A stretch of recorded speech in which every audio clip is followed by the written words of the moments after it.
Welcome back. आप देख रहे हैं प्रॉपर्टी गुरु और अब बारी है आपकी प्रॉपर्टी से जुड़ी लीगल प्रॉब्लम्स को सुलझाने की। और इसके लिए आज हमारे साथ स्टूडियो में मौजूद है लीगल एक्सपर्ट उदय वाविकर। उदय जी, बहुत स्वागत है आपका प्रॉपर्टी गुरु में। तो आइए उदय जी के साथ मिलकर आपकी कानूनी दिक्कतों को सुलझाते हैं यहाँ पर। और शुरुआत करते हैं बेंगलुरु से। दीपक श्रीवास्तव जी फोन लाइन पर है। दीपक पूछिए, माफ कीजिए, दीपिका श्रीवास्तव फोन लाइन पर है। दीपिका जी पूछिए अपना सवाल। हाँ सर, एक्चुअली मैं बेंगलोर से बोल रही हूँ। हमने बेंगलोर में एक फ्लैट बुक किया है इलेक्ट्रॉनिक सिटी में, और गोयल गंगा ग्रुप है और गंगा वर्टिका प्रोजेक्ट का नाम है। जी जी।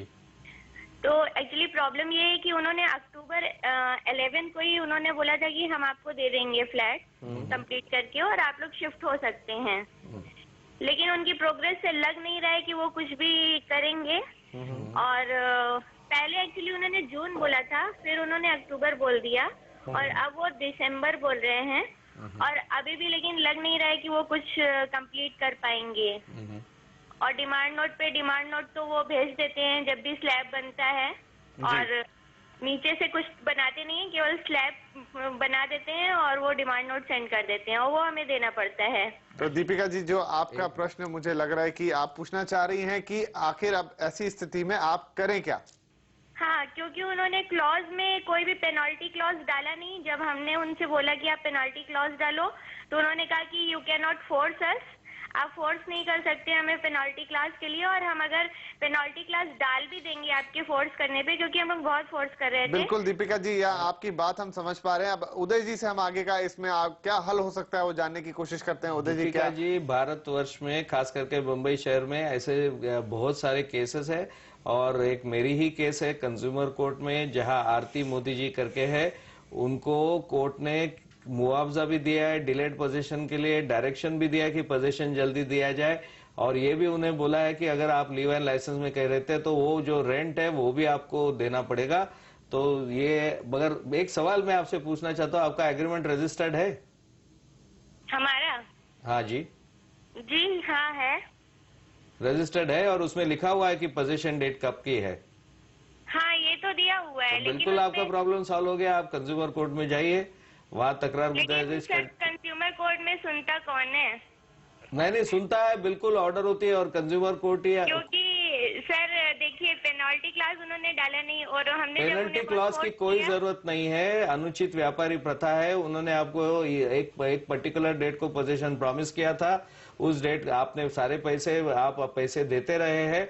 आपको ये जानकर भी ताज्जुब होगा कि कंज्यूमर कोर्ट में ऐसे ऐसे केसेस है। अभी लेटेस्ट जजमेंट नेशनल कमीशन राज्य आयोग का है, सुप्रीम कोर्ट ने सपोर्ट किया है। वो कहता है कि बिल्डर को पैसे मांगने का कोई हक नहीं होता है जब तक वो कंप्लीशन सर्टिफिकेट, यानी कि आर्किटेक्ट का स्लैब वाइज सर्टिफिकेट, सुपरवाइजर का स्लैब वाइज सर्टिफिकेट कि क्या स्टेज तक कंस्ट्रक्शन आया दे, जब तक वो ये नहीं देता वो पैसे नहीं मांग सकता, आपसे पैसे नहीं ऐट ले सकता। तो आप कंज्यूमर कोर्ट में जरूर जाइए। कंज्यूमर कोर्ट बहुत पावरफुल है। अगर ऑर्डर आपके फेवर में हो गई तो वो बिल्डर को डायरेक्ट 3 साल के लिए धारा 27 के अंदर जेल भेज सकती है। चलिए, तो दीपिका जी, आपके लिए भी सलाह है और तमाम दूसरे दर्शकों के लिए भी ये सलाह, जैसा यहाँ पर उदय जी बता रहे हैं कि आप ऐसा बिल्कुल ना सोचें कि कंज्यूमर फोरम में या कंज्यूमर कोर्ट में जाने से सुनवाई नहीं होगी। उन्होंने एक उदाहरण भी दिया है अभी कि उनके ही उनके पास आए थे तकलीफ लेकर क्लाइंट, उनका मामला उन्होंने बताया उदाहरण के तौर पर कि उनको न सिर्फ मुआवजा मिला है बल्कि उनको जो लेट हो रहा है उसको भी जल्दी देने के लिए यहाँ पर कोर्ट ने आदेश दिया है पोजीशन। तो ऐसा बिल्कुल ना माने। अल्टरनेट रेंट भी मिला है जी, और साथ में अगर आप कहीं और किराए से रह रहे हैं तो वो भी आपको किराया भरने के लिए बिल्डर से कहा गया है। तो ऐसा बिल्कुल ना माने कि कंज्यूमर कोर्ट में कोई सुनवाई नहीं होती। कई मामले हैं जिसमें बहुत जल्दी निर्णय आता है, और अगर इस तरह का मामला है आपका भी तो आप फौरन इसे कंज्यूमर कोर्ट में लेकर जाएं। हम उम्मीद करते हैं कि आपके मामले में भी, क्योंकि जिस तरह से आपने यहाँ पर जो बातें बताई उससे साफ है कि आपका मामला काफी मजबूत है और आप अकेले नहीं होंगे, कई सारे और लोग भी शामिल होंगे जिनका पोजीशन लेट हो रहा है। तो आप सब मिलकर जाएंगे तो बहुत स्ट्रांग केस ये यहाँ पर बनता है। चलिए, अब हम अपने अगले दर्शक को लेते हैं। काफी देर से फोन लाइन पर इंतजार पर हैं। मुंबई से नीलेश सोन कुसरे साहब ने फोन किया। नीलेश जी पूछिए अपना सवाल। एक्चुअली मैं 2007 में मॉल में प्रॉपर्टी बुक की थी जी, और उसका मैंने 50% पेमेंट भी कर दिया था। फिर उसके बाद जो बिल्डर है उसने बेसिकली कंपनी को दे देगा मॉल चलाने के लिए।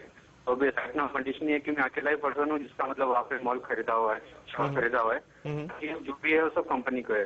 तो इधर मुझे प्रेशर डालता है कि मैं अपना एग्रीमेंट कैंसिल कर लूँ, अदरवाइज अगर मुझे लेना है तो वो मुझे 20% चार्ज करेगा मेंटेनेंस। तो इट्स नॉट रीजनेबल। 20% मतलब कोई भी नहीं चार्ज 20% मेंटेनेंस। तो मैं क्या कर सकता हूँ मतलब इस केस में? जी उदय जी, क्या सलाह होगी इनके लिए? नमस्कार। पहला सवाल आपसे मुझे ये है कि ये जो मॉल में आपने शॉप लिया है?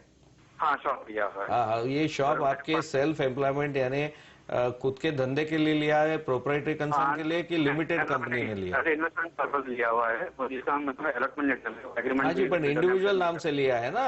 हाँ, मेरे नाम पे ही तो है। बिल्कुल आप ग्राहक है, आप ग्राहक मंच के सामने जाइए, क्योंकि ग्राहक मंच ने जहां सेल्फ एम्प्लॉयमेंट के लिए ऐसे शॉप्स बुक किए हैं उनको भी ग्राहक माना है, और आपको बिल्कुल या तो अलॉटमेंट के एग्रीमेंट करके उसका पोजीशन देने के लिए डायरेक्शन मिलेगी, बाकायदा आप फुल पेमेंट उनको दे स्लैब वाइज, या आपको कैंसिल करा के वो कंप्लीट नहीं हो सकता है तो अल्टरनेट भी आप शॉप अगर दूसरे प्रोजेक्ट में चल रहा तो मांग सकते हैं, या उसकी मार्केट वैल्यू भी मांग सकते हैं। आजकल मार्केट वैल्यू की काफी जजमेंट आई है जिससे बिल्डर्स लोग भी डरे हुए हैं, तो आपको बिल्कुल मुआवजा मार्केट वैल्यू का भी मिल सकता है। 2-3 केस ने राज्य आयोग ने मार्केट वैल्यू लोगों को दी है, क्योंकि आपको दूसरा मॉल में शॉप उसी वैल्यू में तो अभी आज मिलेगा नहीं, क्योंकि प्राइसेस बहुत बढ़ती है। तो इसके लिए जल्दी जाइए और तकरार गुजारिश ग्राहक मंच में करिए, आपको उचित न्याय जरूर मिलेगा। चलो, तो हम उम्मीद करते हैं कि जैसे ही आप कंज्यूमर कोर्ट में पहुंचेंगे आपको बहुत जल्द इस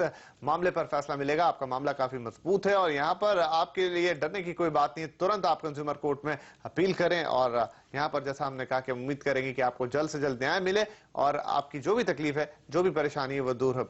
और अब एक ईमेल, यहाँ पर थोड़ी सी विडंबना यह है कि भेजने वाले ने अपना नाम नहीं लिखा, लेकिन हम इसे इसलिए शामिल कर रहे हैं अपने कार्यक्रम में क्योंकि ये काफी सवाल है जो कई दर्शक हमसे पूछते हैं और एक सोसाइटी से जुड़ा हुआ सवाल है, इसलिए हम इसे ले रहे हैं। यहाँ पर पूछा जा रहा है कि हमारे घर पर बच्चों को सिखाने के लिए ट्यूशन टीचर आती हैं, लेकिन सोसाइटी चेयरमैन को इस पर आपत्ति है। क्या सोसाइटी का चेयरमैन इस तरह की आपत्ति उठा सकता है? अगर दूसरे बच्चे यहाँ आकर ट्यूशन लगवाना चाहते हैं तो क्या सोसाइटी पैसे मांगने की हकदार है? क्या ये बात कानूनी है या फिर इस तरह की बात करना गलत है? उदय जी, सवाल ये होता है कि बाईलॉज जो सोसाइटी के है, सोसाइटीज का एक्ट है, वो कोई विजिटर पे रोक नहीं लगाता है। अगर आपके फैमिली गेस्ट आपके पास रहने आते हैं तो क्या सोसाइटी उसे मना करेगी? आपकी कामवाली रोज आती है, आपके सर्वेंट्स आते हैं, सोसाइटी मना करती है? चेयरमैन के पास भी तो सर्वेंट जाता होगा। तो एक तरह से टीचर भी इनको एक सर्विस देती है।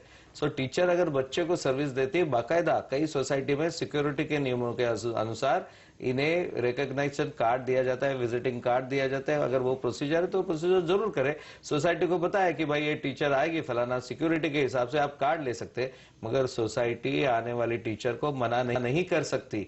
ये आपका राइट है, प्रॉपर्टी आपकी है। आपके घर अगर वो सर्विस देने आती है, बच्चों को पढ़ाने आती है, तो बिल्कुल सोसाइटी से रोक नहीं पा सकती।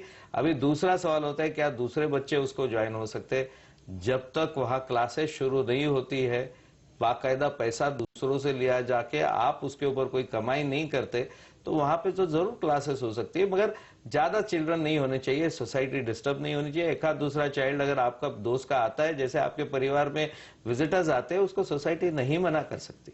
चलिए, तो हम उम्मीद करते हैं कि जिन्होंने हमें ईमेल किया है उसके अलावा तमाम लोग जो सोसाइटीज में रोज इस तरह की प्रॉब्लम्स फेस करते हैं उनको भी इसका जवाब मिल गया होगा कि सोसाइटी किसी भी नियम के तहत आपके घर आने वाले, अगर यहाँ पर अगर हम इस उदाहरण की बात करें तो खासतौर पर टीचर को रोक नहीं सकती, और अगर कोई और बच्चा भी वहां पर पढ़ना चाहता है तो आ सकता है। बस ये जैसा कि उदय जी ने बताया, कोई कमर्शियल एक्टिविटी का रूप उसे नहीं लेना चाहिए जिससे सोसाइटी में डिस्टर्बेंस हो।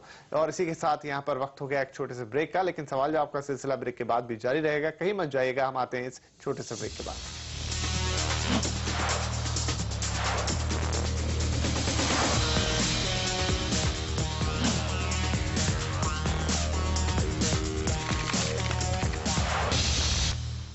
Welcome back. आप देख रहे हैं प्रॉपर्टी गुरु और हम यहां पर दे रहे हैं आपके लीगल सवालों के जवाब, जिसके लिए हमारे साथ बने हुए हैं लीगल एक्सपर्ट उदय वावीकर। तो आइए सवाल जवाब के सिलसिले को आगे बढ़ाते हैं, लेते हैं अपने अगले कॉलर को, जो कि है मुंबई से ओमकार शिरसट साहब ने हमें फोन किया। ओमकार जी, पूछिए अपना सवाल। नमस्कार, मैं ओमकार शिरसाट बोल रहा हूँ मुंबई से जी। मैं आपका सबका शुक्रगुजार हूँ। मेरा सवाल यह है कि हमारा एक रेसिडेंशियल प्लॉट है मुंबई में जो हम डेवलपमेंट के लिए देना चाहते हैं बिल्डर को। तो मेरा सवाल यह है कि बिल्डर के साथ हमें बिल्डर से क्या क्या डॉक्यूमेंट्स लेने हैं और किन बाकी सब लीगल चीजों की जानकारी लेनी चाहिए और ध्यान रखना चाहिए, ये सवाल है। जी ओमकार जी, यहाँ पर उदय जी से सलाह लेते हैं। उदय जी, क्या सलाह होगी इनके लिए? आपका प्लॉट मतलब खाली प्लॉट है या बिल्डिंग है उसके ऊपर? हाँ, 30 साल पुराना तो है। पुराना बिल्डिंग है? नहीं, हमारा बंगलो है, बिल्डिंग नहीं। बंगलो है तो ये रीडेवलपमेंट में जाएगा। रीडेवलपमेंट के लिए आपको पहले तो क्या आपका अकेले का बंगलो है ये? यस। हाँ, तो रीडेवलपमेंट के लिए आपको डेवलपमेंट एग्रीमेंट बिल्डर के साथ साइन करना पड़ेगा। आपकी सारी शर्तें रखनी पड़ेगी। बिल्डर की भी रेपुटेशन आप बराबर से देख लो कि उन्होंने कितने प्रोजेक्ट पहले ऐसे कंप्लीट किए हैं। उनका बैलेंस शीट एनालिसिस भी कर लो, ड्यू डिलिजेंस की उनके पास आपका कंस्ट्रक्शन कंप्लीट करने के लिए टाइम है या नहीं। साथ साथ आप आर्किटेक्ट से एक फिजिबिलिटी रिपोर्ट करवा लो कि भाई यहाँ कितने माले की बिल्डिंग बन सकती है, आपके पास कितना एफएसआई है, आपके पास कितना टीडीआर है, यानी कि बिल्डर आपका डिसएडवांटेज नहीं ले सके। आपको पता चले कि आप कितने माले तक बिल्डिंग सेलेबल एरिया कर सकते हो। उस सेलेबल एरिया में आपके रीडेवलपमेंट एग्रीमेंट में एग्रीमेंट होगा कि कितना सेलेबल एरिया आपका रहेगा, कितना आपका यूजेबल एरिया रहेगा और कितना एरिया बिल्डर को सेलेबल रहेगा। तो ये सब कंडीशन बिल्कुल अच्छे लॉयर और सॉलिसिटर के पास जाके आपका डेवलपमेंट एग्रीमेंट कर लीजिए। मगर मेरी ये सलाह है कि रीडेवलपमेंट कंसल्टेंट के नाते जो मेरे 45 प्रोजेक्ट चल रहे हैं, इसके नाते मैं आपको सलाह देना चाहता हूं कि आप पहले फिजिबिलिटी रिपोर्ट एक आर्किटेक्ट से कर लीजिए और जमीन का एक सर्च रिपोर्ट भी ले लीजिए। वो बहुत जरूरी है क्योंकि आपको पता चलेगा कि ओनरशिप बिल्कुल आपकी क्लियर है या नहीं। प्रॉपर्टी कार्ड पे आपके नाम लाना पड़ेगा और ये सब करने के बाद आप फिजिबिलिटी रिपोर्ट लेने के बाद आपको डेवलपमेंट एग्रीमेंट की शर्तें बना के डेवलपमेंट एग्रीमेंट बशर्ते सॉलिसिटर बैरिस्टर या कोई लॉयर से ड्राफ्ट करके, वकील से ड्राफ्ट करके उसको रजिस्टर कर लेना। Because without registration development agreement will not have value. चलिए, तो यहाँ पर उसकी स्टैम्प ड्यूटी भी आप लोगों को देखनी पड़ेगी। बिल्कुल। तो अब हम उम्मीद करते हैं, बिल्कुल सिलसिलेवार यहाँ पर उदय जी ने आपको समझा दिया है कि किस तरीके से आपको आगे बढ़ना है। अगर आप अपने प्लॉट को रीडेवलपमेंट में देना चाहते हैं तो इन बातों का अगर आप ख्याल रखते हैं तो हमें उम्मीद है कि कोई दिक्कत आपको आगे नहीं जाएगी। और अब एक ईमेल जो कि आया दिल्ली से, महेंद्र कुमार ने भेजा है, पूछना चाहते हैं कि पिछले 80 सालों से प्रॉपर्टी का एक लीगल ऑक्यूपायर है, वो असली मालिक का उन्हें पता नहीं लग रहा है और वारिसों का भी पता नहीं है। क्या अगर वो प्रॉपर्टी बेचना चाहें ये तो बेच सकते हैं, और अगर हाँ तो कैसे? इसमें दो चीजें, एक तो इन्हें सर्च रिपोर्ट करना चाहिए। अगर ये कहते हैं 80 साल से वो रह रहे हैं तो पहले तो एडवर्स पोजीशन इनके पास है, मगर फिर भी उनको सर्च रिपोर्ट लेना चाहिए। फिर इन्हें ओनरशिप के लिए डिक्लेरेटरी सूट फाइल करना पड़ेगा हाई कोर्ट में, दिल्ली हाई कोर्ट में या जहां भी है सिटी सिविल कोर्ट में। वो डिक्लेरेटरी सूट फाइल करने के बाद ही इनके नाम पे ये प्रॉपर्टी आ सकती है। अगर कोई क्लेमेंट नहीं आया तो वैसे भी इनके पास एडवर्स पोजीशन तो है ही, तो इनको कोई वहां से निकाल नहीं सकता है। मगर आगे इनको कोई डेवलपमेंट करना है तो ये सब लीगल प्रोसीडिंग जो है वो करनी बहुत जरूरी है। तो उदय जी, क्या इसे बेच भी सकते हैं? जब तक इन्हें डिक्लेरेटरी सूट में इनको ओनरशिप इनके नाम पे नहीं होती तब तक ये नहीं बेच सकते। कल कोई क्लेमेंट खड़ा हो सकता है कि ये प्रॉपर्टी मेरी थी, आपने बिना मेरी इजाजत के कैसे बेची। और दूसरी बात, एडवर्स पोजीशन है इनके पास मगर ओनर वो नहीं है, प्रॉपर्टी कार्ड पे इनका नाम नहीं है। तो प्रॉपर्टी कार्ड पे पहले इनका नाम आना बहुत जरूरी है। जब बाद ही कोर्ट इन्हें ऑर्डर देता है नहीं है कि भाई ये ओनर है या डीम टेनेंट है या आज वो मालिक है जगह हो सकते, किसी का क्लेम नहीं है, कैसे बेच सकते? जी जरूर। तो चलिए, यहाँ पर उम्मीद करते हैं कि यह बात साफ हो गई होगी, क्योंकि आप वहां पर रह जरूर रहे हैं 80 साल से, लेकिन आप उसके मालिक नहीं हैं। तो वो तमाम लीगलिटीज आपको पूरी करनी होंगी जिसके बारे में उदय जी ने अभी जिक्र किया। उसके बाद ही आप उस पर किसी तरह का आगे निर्माण या जो भी आप करना चाहते हैं उन चीजों के लिए आप हकदार होंगे। और इसी के साथ अब हम लीगल सवाल जवाब का सिलसिला यहीं खत्म करेंगे। उदय जी, आपका बहुत शुक्रिया, आप आए और आपने हमारे दर्शकों के सवालों को जवाब दिए। और साथ ही प्रॉपर्टी गुरु का आज का एपिसोड भी यहीं खत्म होता है, लेकिन अगले हफ्ते आपसे फिर मुलाकात करेंगे, देंगे आपको कुछ नए इन्वेस्टमेंट ऑप्शन, साथ ही आपके लीगल सवालों के जवाब भी। आप अपने सवाल हमें ईमेल कीजिए pg@moneycontrol.com पर। साथ ही आप अपना पता और फोन नंबर जरूर लिख दें ताकि हम आपसे संपर्क कर पाए। फिलहाल आज के लिए इतना ही, दीजिए इजाजत, नमस्कार।